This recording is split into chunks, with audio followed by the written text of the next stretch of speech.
Ito po yung mga colored sheets or metal sheets na ginagawa pong metal cladding, metal roofing, and metal deck.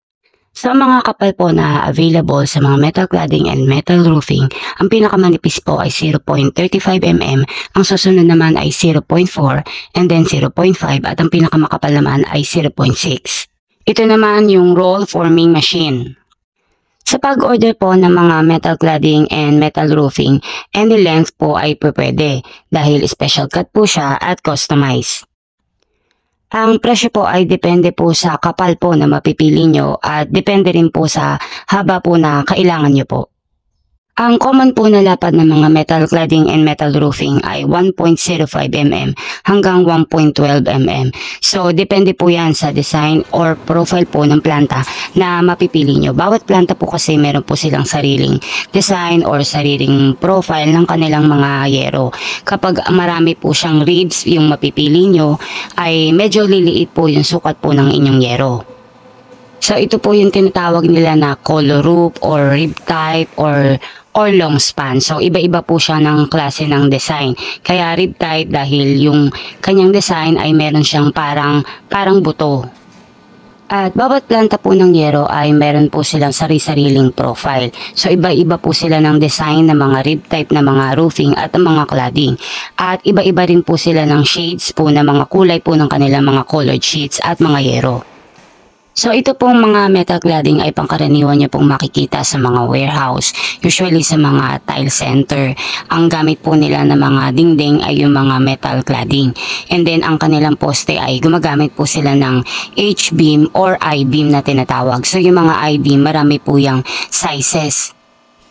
At ginagamit na rin po yung mga metal cladding sa mga residential, sa mga establishments, sa mga restaurants. About naman po sa mga wide planche or I-beam, ang mga sukat po na available nito, yung pinakamaliit po ay 4x4 by 13 pounds. And then yung susunod naman po ay 6x4 by 9 pounds. So depende po siya sa bigat. And then 8x4 by 13 pounds. And then 8x6.5 by 24 pounds. And then 5x5 by 16 pounds. 6x6 by 15 pounds. 8x5.5 by 21 pounds. At ang pinakamalaki ay 12x6 by 22 pounds. So, I-beam po yung ginagamit nila na pangbiga para sa mga metal cladding sa mga warehouse. So, yun po yung ginagamit nilang pang brace, pang poste.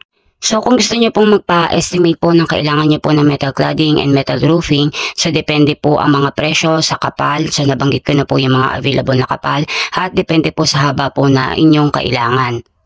So, pwede niyo po kong i-DM sa aking active na FB, Santos M. Dali, at isa ko pang FB na Dajali Santos. Yan po yung aking FB page. So, ito po mga metal cladding, madalas niyo rin po siyang makikita sa mga gasoline station katulad po nito.